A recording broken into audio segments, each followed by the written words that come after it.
Imagine if the humble potato could do more than just sit on your plate. What if it could power your car? Today in Mo and Row, we are diving into the quirky and curious world of batteries. We'll explore the science behind turning spuds into sparks and ask the bigger question. Can unconventional energy sources pave the way to a greener future? Join us as we mash up fun science experiments with serious discussions on sustainable energy and a couple of jokes on the way, and see how even the most ordinary things might just hold the most extraordinary potential. Yeah, it's not every day that you hear about cars being powered by potatoes or even lemons. Yeah. So, what do you think we should be talking about today? I think we should be talking about the importance of batteries in everyday life. Say, like, just the humble AA battery powering your TV remote, or even the giant car batteries that power your cars that help you go everywhere. There's so many different types of batteries that can just change your life in different ways. So, why are we talking about batteries today? It was just a small idea that we had, wasn't it? Yeah, No. it was. Yeah. Our world is hungry for energy, but we're also facing serious environmental challenges. Yes, we are now. Like climate change. A lot of families are being affected by dangerous wars that are happening that are destroying ecosystems in, say, the Middle East or in Ukraine. That sounds horrible. I think it's time for change. So do I. But let's get back to batteries, shall we? Well, in order to make change, we need to first understand how batteries work and why they're useful in the first place. So, batteries store chemical energy and convert it to electrical energy through a chemical reaction. The reaction takes place between two different metals in an electrolyte, which is separated by two electrical terminals called the cathode and anode. Did you know that you can make a battery out of salt water because the salt acts like an electrolyte? All you need is two metals like copper and zinc. When the battery is connected to an external circuit, electrons typically move from the cathode to the anode through the circuit, unlike conventional current where the electrons move from the anode to the cathode. At the same time, ions with an electric charge move through the electrolyte to balance the flow of electrons as they want to be at their lowest potential energy. The chemical reaction frees more electrons from one metal than the other, which causes the metal to develop a positive charge and the other to develop a negative charge. The flow of electrons creates this electric current, which can be used to power devices like phones, computers, and your home. That is very interesting, Mo. Thank you. Thank you, Rohan. So, there's multiple types of batteries, and all of them can help you in day-to-day life. Like the AA battery, as I was saying before, for your TV remote. AAA battery for whatever the hell you use a AAA battery for. And I don't know if there's an A battery. I tend to hope so. Well, Rowan, let me ask you this. One might say that those are sizes of batteries. But what about if a battery says alkaline or lithium ion on them? What would you say then? Wouldn't you say that that's a type of battery? Well, those are types of batteries, aren't they? They are the chemicals. The chemical parts of the batteries, aren't they? So, what is an alkaline battery in the first place? It's a good question because we often see alkaline on labels, but those... We never know what it means, do we? Yeah, we don't. So, let's do some research. Oh, would you look at that? So, an alkaline battery, the definition of them. An alkaline battery is a type of primary battery where the electrolyte has a pH value above 7. Typically, these batteries derive energy from the reaction between zinc metal and manganese dioxide. Interesting. That's quite interesting. So alkaline batteries, they aren't acidic, because their pH values above 7. But do you think there are acid batteries? Like, that would be quite scary, to be honest. Yeah, what if that leaks and it just, say it was in your TV remote, no more TV, how would you feel about that? Well, to be fair, acid batteries do exist. For example, some amateur chemists might extract batteries from cars, and these typically have sulfuric acid, and they use a chemical reaction between lead and sulfuric acid. Interesting. Yeah, it's quite.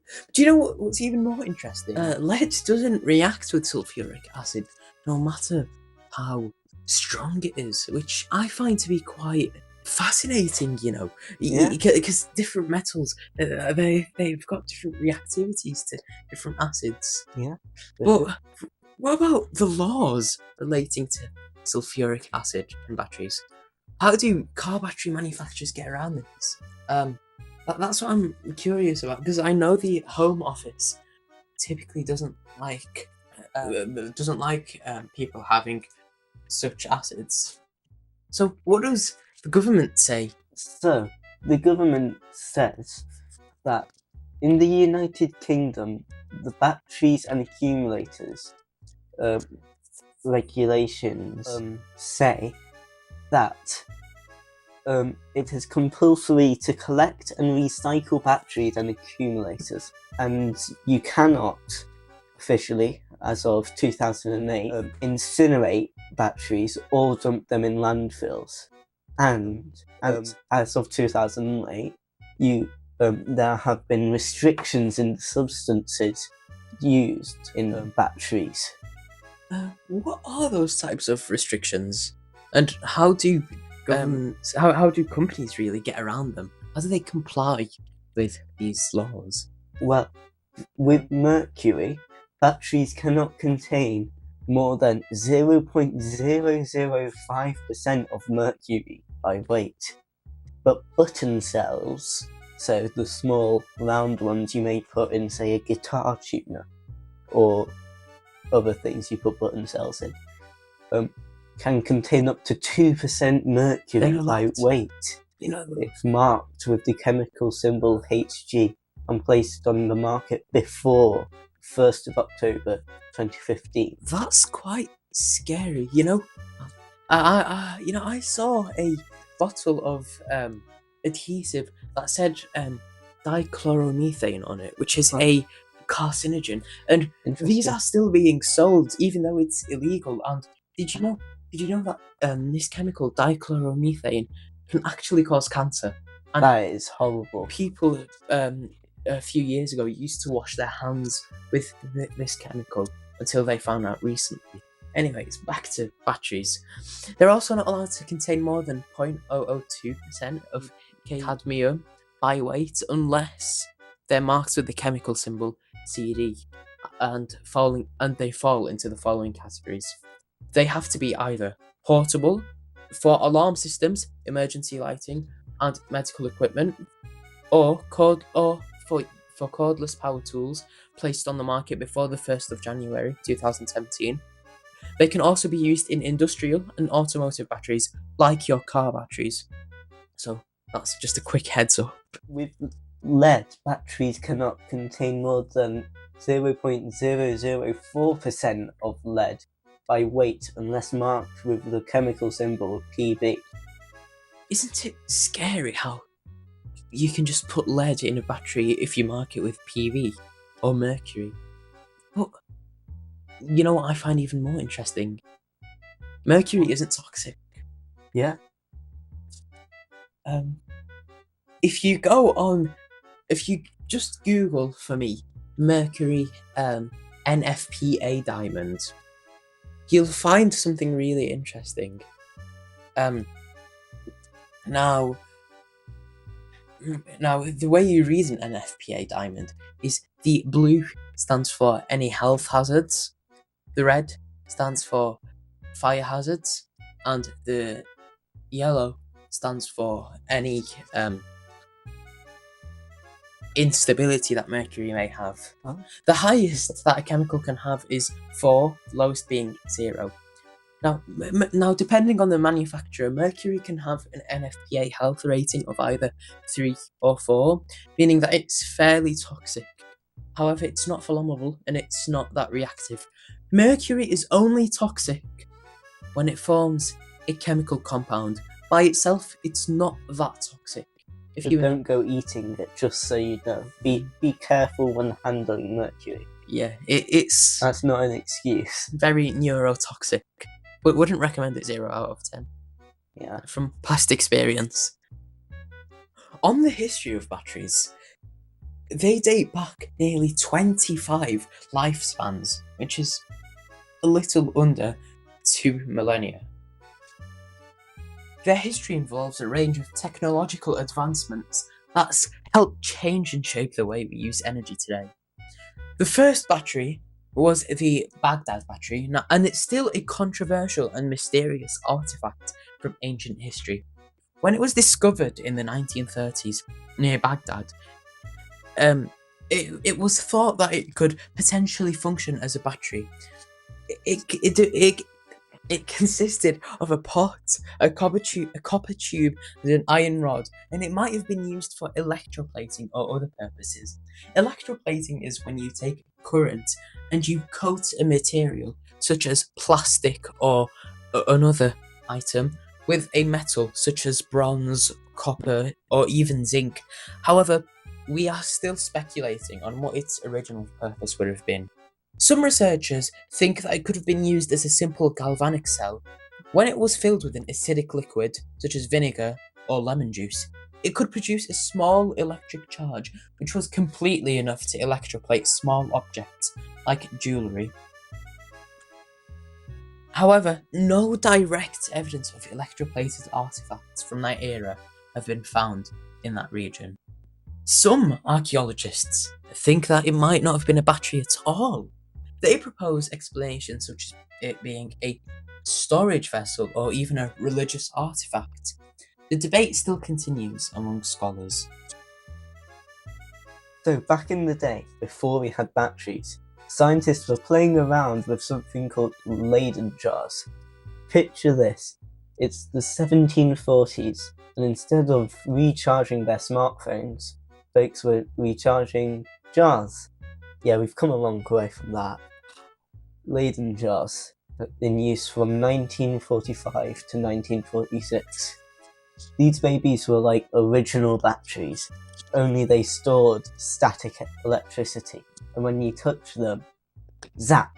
It's like Mother Nature's way of saying, don't play with electricity, kids. Then Alessandro Volta in 1800, who's like, he came along and was like, hold my Leyden jar, I got this. And then bam, the world's first true battery was born, the Voltaic pile. It was basically just a stack of zinc and copper with some salty water soaked cardboard in between. A fun fact about it, Volta's invention was so electrifying that it literally shocked Napoleon, who was one of the first people to try it out. Talk about a power move.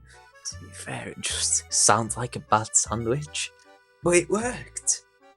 Yeah, I guess it did. Fast forward to the 1830s, when telegraphs were the hot new tech. It was kind of like Twitter, but with a lot less Elon Musk. They needed a reliable power source, so along came John Frederick Daniell. The Daniell cell, 1836. This battery was a hit because it didn't produce as much hydrogen gas, which was a big problem before. Imagine your battery belching out gas every time you used it. Not that good. Now we want to use hydrogen gas, which I think is a pretty weird change, don't you think? Yeah, that's very... I'll cover that later. Yeah. Grove cell, 1839. Then we had William Robert Grove, who was like, let's crank up the voltage. His battery produced almost double the power of earlier ones. Grove's battery had nitric acid in it, so it wasn't exactly user-friendly, unless you were cool with acid spills. And now, drumroll please, the lead acid battery from 1859, courtesy of Gaston Plante. Plante? I don't know. Sounds very French. This was the first rechargeable battery, and it's still in use today. That's right, the battery in your car, same tech. It's like the grandparent of batteries, old but reliable. It doesn't give you money. It might not. It's not that flashy, but it gets the job done, which we want. I want to drive places. And in 1886, Carl Gassner came along and said, "What if we make batteries that don't leak everywhere?" Enter the dry cell. A huge win for anyone who didn't want battery acid all over their stuff. Now, the 20th century. The 20th century brought us batteries that could really go the distance, like, making it through an entire podcast episode. Nickel cadmium battery, 1899.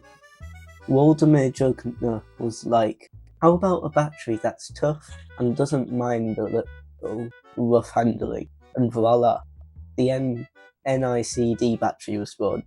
It was rechargeable, durable, and perfect for those early days of portable electronics. Basically the cool kid. Yeah, like you know. Alkaline batteries, 1950s. Then came along Louis Urey, who took one look at all those dead batteries and said, we can do better. The result, the alkaline battery. Longer lasting and more powerful. Those batteries powered everything from your TV remote to the flashlight to your flashlight. But wait, there's more. We also got the nickel metal hydride battery in 1989, which was basically the NICD 2.0, with better energy density, and it didn't come with all that pesky environmental guilt. The lithium-ion battery, 1991. Then Sony came in with the mic drop, the lithium-ion battery. This was a game changer. High energy, light, rechargeable a bazillion times. Perfect for all those gadgets we now can't live without. If your phone has ever kept you up at night, you have the lithium-ion to thank. Now the 21st century. Our century. The best one, I believe. Now we're in the 21st century, where batteries are not just about keeping your devices alive, they're about saving the world. Solid-state batteries. The latest buzz in battery tech is all about solid-state batteries. These promise to be safer, more efficient, and faster to charge. Basically, they're the superhero version of your current battery. Grid energy storage. With renewable energy on the rise, we're seeing more interest in massive batteries that can store energy for the grid. It's like a giant backup plan for when the sun isn't shining or the wind isn't blowing, keeping the lights on, literally. So, from Leyden jars to solid-state batteries have come a long way. They've powered revolutions, both literal and figurative, and they're still at the heart of our tech-driven world today. The future looks bright as long as we keep the battery innovation flowing. So next time you plug in your phone or start your car, take a moment to appreciate the centuries of innovation that is behind that little energy box. And maybe, just maybe, think of Alessandro Volta, who made sure Napoleon got a little zap of history. Wow, Rowan. I want to thank you for that. That was really informative, and it made me wonder, what are the chemicals in alkaline batteries? Yeah, that is. We've covered acid batteries, but yeah, and it seems intuitive, but you don't typically think of your regular alkaline battery as having an alkaline material, do you? No. So, So, Alkaline batteries contain a few key chemicals, as per Rowan's research. He's told me that the main material in them is manganese dioxide. This is the primary metal in the positive electrode, the anode. Manganese dioxide is a powerful oxidizing agent, and it reacts with zinc to generate electricity.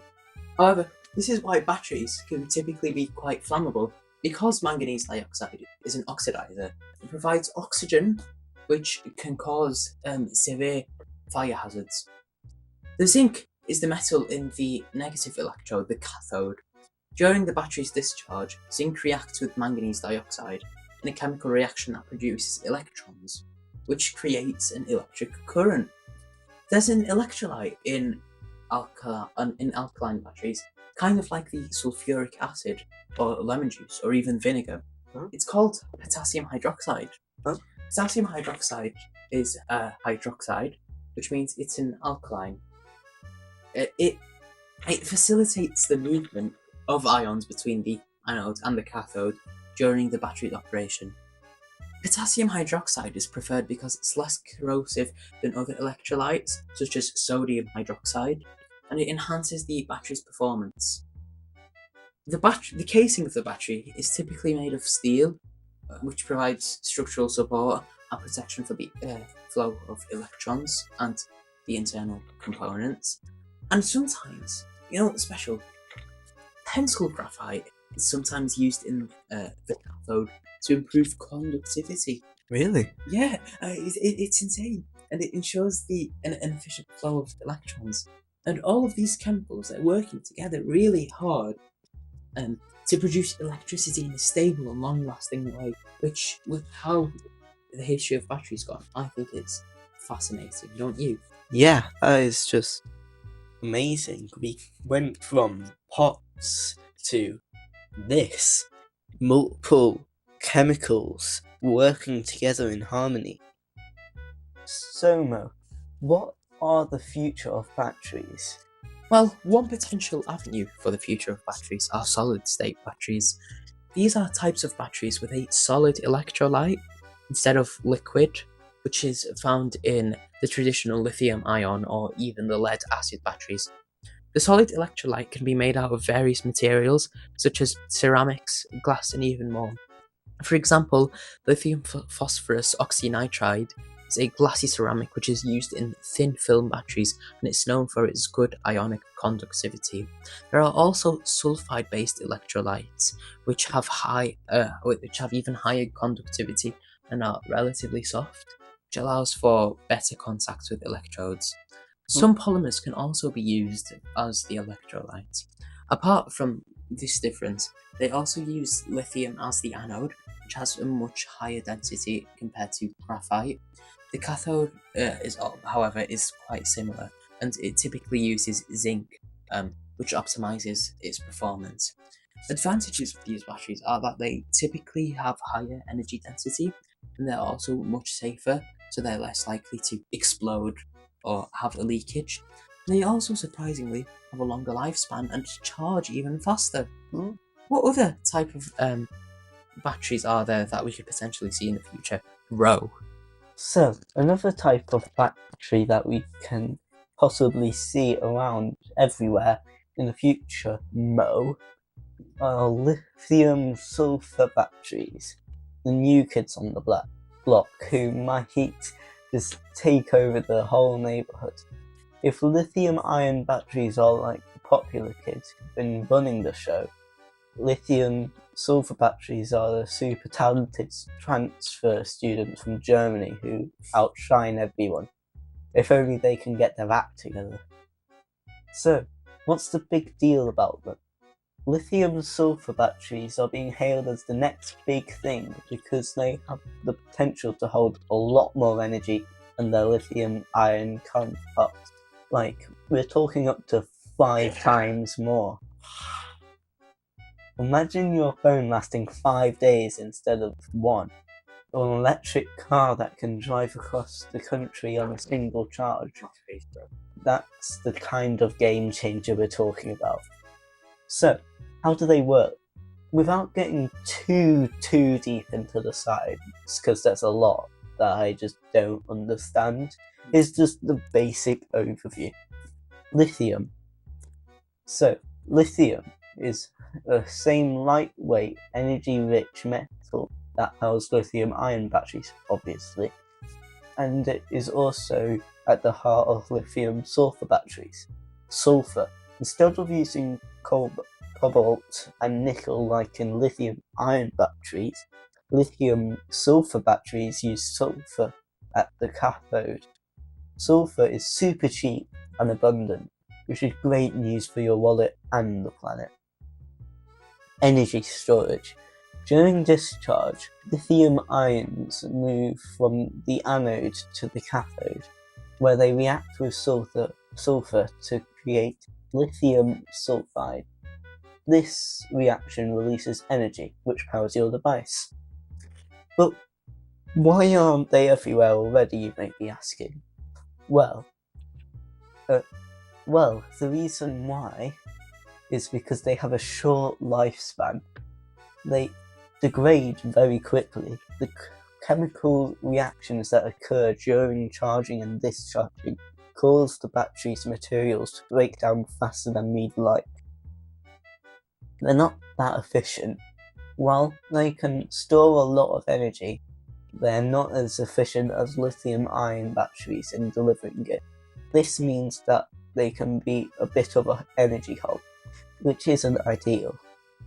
And volume expansion. When sulfur reacts with lithium, it expands significantly, which can cause the battery to swell and even crack. Not exactly what you would want in your sleek smartphone. Where's the hope? Despite these challenges, researchers are optimistic. Some of the smartest minds out there are working on ways to make lithium-sulfur batteries more stable and longer lasting. They're experimenting with different materials, better electrolytes, and advanced designs to keep the battery from degrading so quickly. Nanotechnology. Tiny tweaks using nanomaterials might help stabilize the sulfur and improve the battery's lifespan. An advanced electrolyte. New types of electrolytes that can better manage the flow of ions might reduce the wear and tear on the battery. Why should you care? If lithium-sulfur batteries can overcome their hurdles, they could revolutionize not just consumer electronics, but also electric vehicles, renewable energy storage, and more. Imagine a world where your electric car can drive 1,000 miles on a single charge, or where renewable energy systems can store massive amounts of solar or wind power for when the sun isn't shining or the wind isn't blowing. Plus, with sulfur being so cheap and abundant, these batteries could be more cost-effective and environmentally friendly than the cobalt-heavy lithium-ion batteries we use today. So, lithium-sulfur batteries are like the underdog in a sports movie. They have the potential to win big, but they've got to overcome some serious obstacles first. If they can, we can be looking at a future where our devices last longer, our cars drive further, and our energy storage is greener and more efficient. So keep an eye on this space. Lithium-sulfur batteries might just be the heroes we didn't know we needed. Wow, Rohan, I'm fascinated. I want to talk about two more types of batteries. One being salt batteries, which I've previously talked about, and I won't go into too much detail, but they're simply just sodium chloride in water, and the sodium chloride allows the electrons to flow through, and when you combine lots of these batteries together, you can get quite a high voltage. However, the current typically isn't good enough to power most devices. Another type of battery, however, which I think we're both amazed by, potato batteries. Yeah, love them. Potato batteries are simply electrochemical cells. They're made by inserting two different metals, which can be copper and zinc. The potato contains an acid called phosphoric acid. This acts as the electrolyte. The zinc serves as the anode, and the copper serves as the cathode. The phosphoric acid in the potato reacts with the zinc, which causes zinc atoms to lose electrons, or which causes oxidation. Which causes oxidation. These electrons then flow through an external circuit, such as a wire, to the copper cathode, which generates an electric current. The electrons re-enter the potato at the cathode, and they react with hydrogen ions, the potato's electrolyte, which completes the circuit. Yeah. Apart from being used for electrical educational demonstrations, I think we should undertake projects where we try to build a car out of potato batteries. However, that's for the far, far future, don't you think, Rowan? Yeah, that is. See, the problem with building things out of potato batteries is they produce very low voltages and currents, making them impractical for any real-world energy needs. And the energy in potato batteries aren't sustainable over long periods. Potatoes will dry, decompose, and the metals will corrode. Yeah. So that was a summary on the future of batteries and what, as humans, we'd like to undertake. But now, let's take a look at the eco-friendliness of the batteries that we have today. Yeah. You know, lithium-ion batteries. Yeah. Can you tell us a bit more about that, Rowan? Yes. So the dark side of the eco-friendliness of batteries, the bad, it is the production process. Manufacturing batteries, particularly lithium-ion batteries, comes with a significant environmental cost. Resource extraction. Lithium, cobalt, and nickel are key ingredients in most modern batteries. Mining these materials is energy intensive, often results in habitat destruction, and can lead to pollution of water and soil. Cobalt mining in particular has raised serious ethical concerns, including human rights abuses. Energy-intensive manufacturing. Producing batteries requires a lot of energy, often from fossil fuels. This means that while batteries reduce emissions during their use, their production can be carbon-intensive. Waste and recycling challenges. Once a battery reaches the end of its life, it becomes e-waste. While batteries can be recycled, the process is not yet as widespread or efficient as it needs to be. Toxic chemicals can leak from improperly disposed of batteries, contaminating the environment. I'd like to specifically talk about lithium polymer batteries or LiPo batteries and their ugly side, because there's a lot of risk that comes with them. Apart from containing heavy metals like mercury, lithium, and other toxic chemicals that can leach into soil and water, which causes pollution and health risks, these batteries are hard to recover and, well, recycle. Because of the materials that's used in them, we're running out, but we also can't really do anything about it. Only 5% of lithium-ion batteries are recycled, and that's really bad. Yeah. And there comes a lot more issues with batteries. There's a risk of something called thermal runaway. Have you ever heard of it before? No, I haven't. Essentially, when there's physical damage, such as overcharging, overheating, short circuits, something called thermal runaway happens, which is when the battery all of a sudden rapidly overheats, catches fire, and explodes. And these batteries don't have any sort of protection against them, so this can happen at any point. You can have your phone right here, be on a call right next to your ear. Battery can suddenly explode. And there could have been a few accidents that have happened in the past with lithium-ion batteries, because the electrolyte in them, lithium, is flammable. If you react water and lithium together.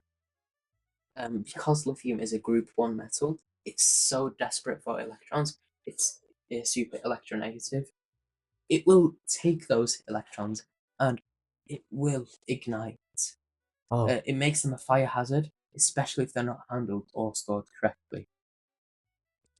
What lithium LiPo batteries, they're also quite prone to swelling if they're overcharged, over discharged, and subjected to excessive heat.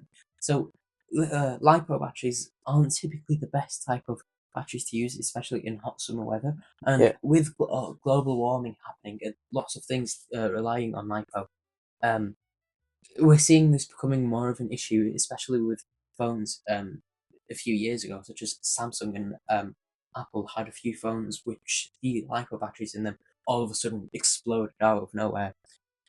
So they're unstable and it can lead to other safety risks. However, more related on the batteries, they typically have a short life cycle. They can withstand only around 300 or 500 discharge cycles before their capacity significantly decreases. It means they need to be replaced more frequently, which could be costly, more inconvenient, which means we have to mine more lithium. There's less lithium in the environment. There's more slavery. It's all in all a bad cycle. And what's even worse is the LiPo batteries degrade over time, even when they're not in use. So because they lose this capacity and their performance, this cycle happens even more rapidly. And even more significantly, LiPo batteries, in order to prevent these conditions, we have to store LiPo batteries in quite difficult conditions. First of all, they have to be stored around 50% charge. Secondly, they have to be stored in a cool and dry place to prevent degradation. And with the regular consumer, especially during warmer days, sometimes you just don't have a place to store them, and which increases the risk of thermal runaway, which increases the risk of having a battery explode onto your face, and you getting acid burns, which I don't think that's something you'd want, Rowan. I don't really want that. Yeah, I don't think our viewers would want that either. No.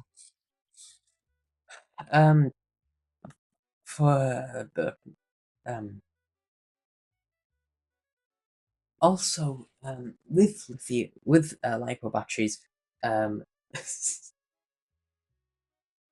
slavery can be a really big risk. As Rowan previously said, people have to mine cobalt and other heavy metals, which with slavery nowadays, it's mostly with young children. So just picture this for me. Close your eyes and picture a 3-year-old working with a pickaxe. Oh no, in a mine. That's just hungry for food, desperate. And there's millions of these children now. Just imagine a whole mine filled with 3-4-year-olds just mining away. That's horrible. Well, Rowan, can you tell us a bit about the future? What can we expect to see? What do we have any hope? Is there hope? Well, yes, there may be. So, researchers are developing batteries using more abundant and less harmful materials, such as sodium-ion batteries or solid-state batteries that use less toxic materials. That's a push to improve battery recycling technologies, making it easier and more cost-effective to recover valuable materials from old batteries. Second life applications. Some companies are repurposing used EV batteries for less demanding applications, like home energy storage, extending their useful life and reducing waste. Batteries are a double-edged sword in the fight against climate change. On one hand, they are essential for reducing carbon emissions and enabling renewable energy. On the other hand, their production and disposal can have significant environmental impact. The good news is, as technology advances, the eco-friendliness of batteries is improving. With continued innovation and a focus on sustainable practices, the batteries of tomorrow could be much greener than those of today. So, while the current state of batteries is a bit of a mixed bag, there's plenty of reason to be optimistic about the future. Keep an eye out for greener, cleaner batteries, because they might just save the day and save your wallet. Who knows? Maybe someone in our audience right here might be the first person to solve this amazing battery issue. I really hope so. Could be one day.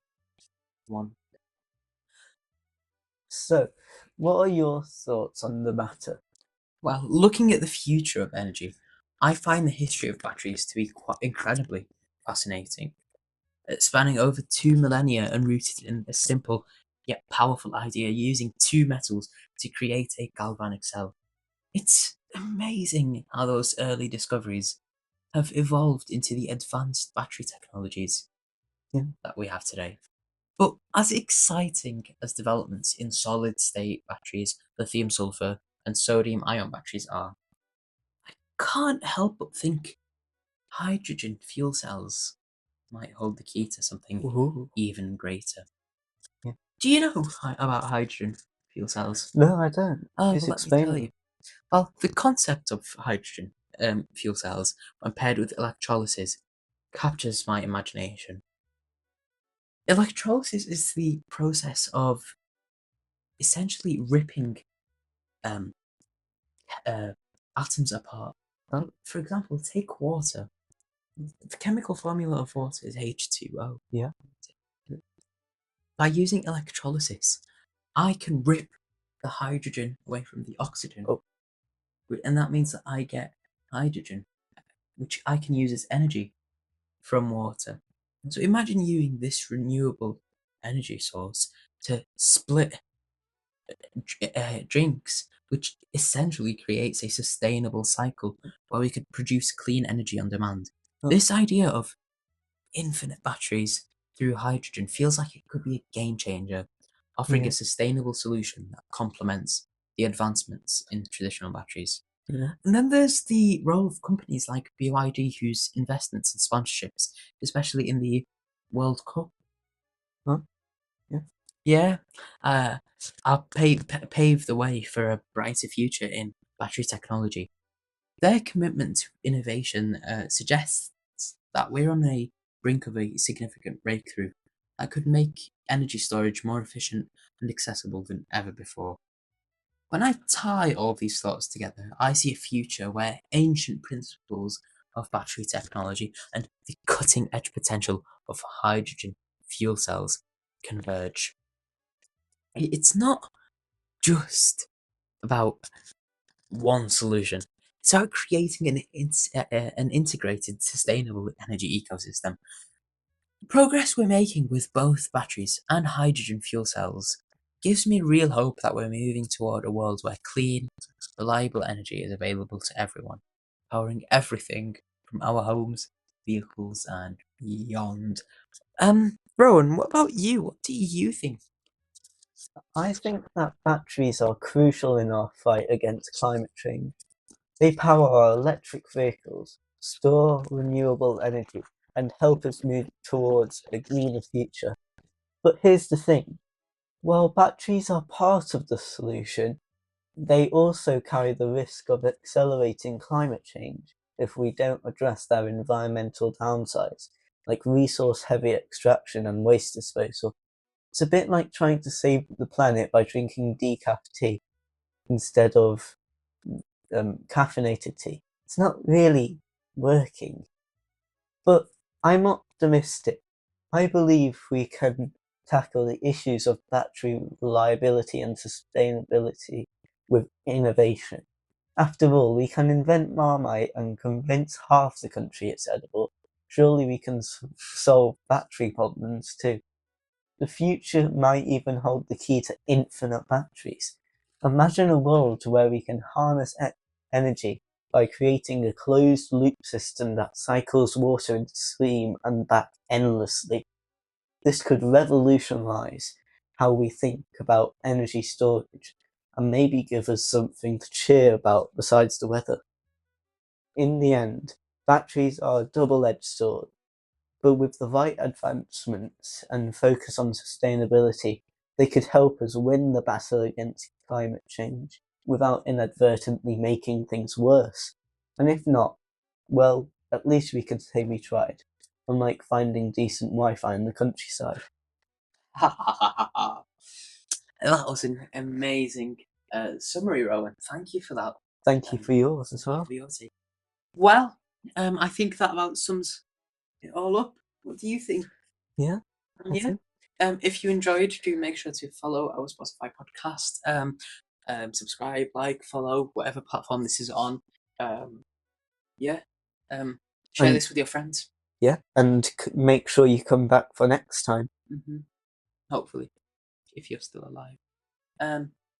Bye. Bye.